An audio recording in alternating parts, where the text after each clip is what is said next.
Nós, que o Espírito Santo nos ilumine, nos abra o coração, nos abra entendimento à palavra de Deus.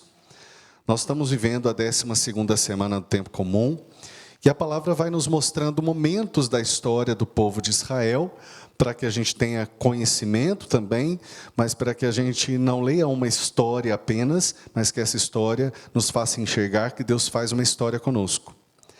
É interessante a gente perceber aqui, que no livro dos reis, eles não contam só a parte boa da história, contam as partes difíceis da história do povo de Israel. Assim como se nós olharmos para a história de Jesus, nós vemos os milagres, mas nós vemos a perseguição e nós vemos a cruz, assim como na nossa história de vida. Hoje nós temos aqui no livro dos reis, o momento em que o povo de Israel é dominado pelo Nabucodonosor, rei da Babilônia, que leva o povo de forma como exílio, né? Leva eles presos, exilados para a Babilônia e deixa em Jerusalém poucos.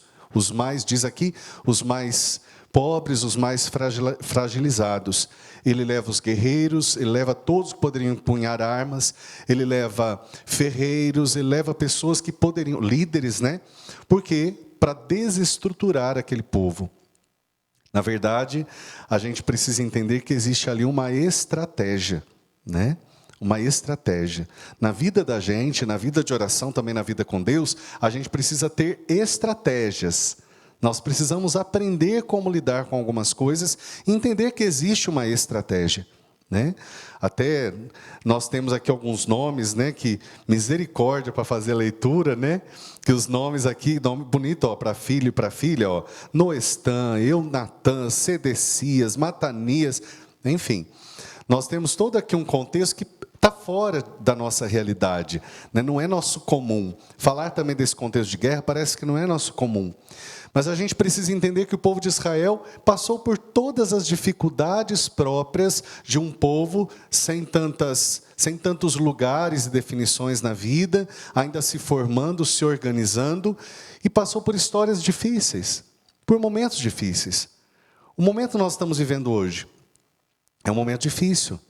Exige de nós uma estratégia, isto é, nós precisamos achar uma maneira de enfrentar. Aqui, o inimigo teve uma estratégia adequada. Ele tirou a liderança. Assim como em alguns momentos na nossa vida, na nossa caminhada de fé, a estratégia é mexer nas bases da nossa fé, ou nas bases da nossa família. Para você derrubar uma estrutura, muitas vezes você não precisa só empurrar e pronto, mas você precisa começar a minar ali aquilo que é o lugar mais forte, onde tem uma coluna, onde tem um alicerce mais forte, senão você não vai derrubar. Na verdade, nós precisamos aprender que também na vida de fé e na espiritualidade é assim. É preciso uma estratégia. Vamos pensar que Jesus deixou aqui no Evangelho a melhor estratégia para que a gente vença as batalhas da vida. Alicerçar a nossa vida sobre a rocha que é Jesus.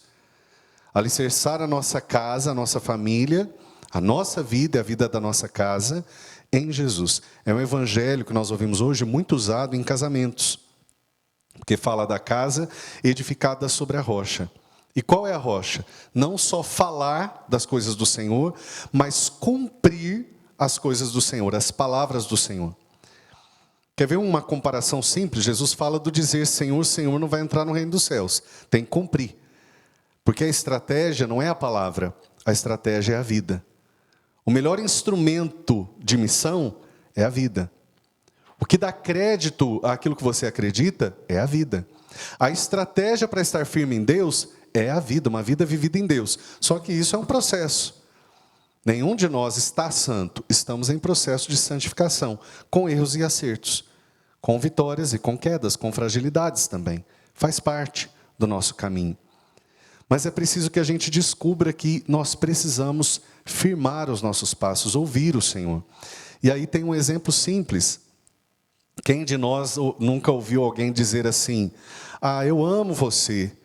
E lá no fundo a gente pensou assim, ama nada. Sei que não ama nada, não ama. Até às vezes na brincadeira a gente faz isso, né? Eu sei que, por exemplo, quando eu chego para alguns amigos e falo assim, nossa, eu amo tanto vocês, eles já sabem que a dica é, você faz um brigadeiro para mim, ou algo parecido, né? Você, na verdade, agrada querendo algo. A palavra não prova, tudo bem, uma brincadeira é uma coisa diferente, mas a palavra de amor não prova nada. O que prova? A atitude. Inclusive, nós temos pessoas perto de nós, com certeza, que não conseguem dizer que nos amam, que não conseguem falar sobre o amor, sobre a preocupação conosco, mas que demonstram com as atitudes. Esteja atento. Muito mais vale alguém que tem atitudes de amor do que alguém que tem só palavras de amor. Palavra e atitude, melhor ainda, né? Mas quando é só palavra, não vale a pena. Não vale a pena confiar. Assim o Senhor conosco. O bom é que Ele tem paciência e misericórdia com o nosso tempo. Ele sabe que se da nossa boca sai uma palavra de amor para com Ele, de confiança, com o tempo, também vai sair da nossa atitude se a gente for perseverante. Porque Ele não está esperando pessoas prontas. Ele está esperando amigos que se assemelhem, filhos que se assemelhem mais com Ele. Que hoje Jesus nos dê essa graça, a você, a nós que estamos aqui, de nos aproximarmos mais da vontade dEle, para que a nossa palavra combine com as nossas atitudes. E mais do que isso, nossa palavra e nossas atitudes combinem com a fé que professamos. Louvado seja o nosso Senhor Jesus Cristo. Para sempre seja louvado.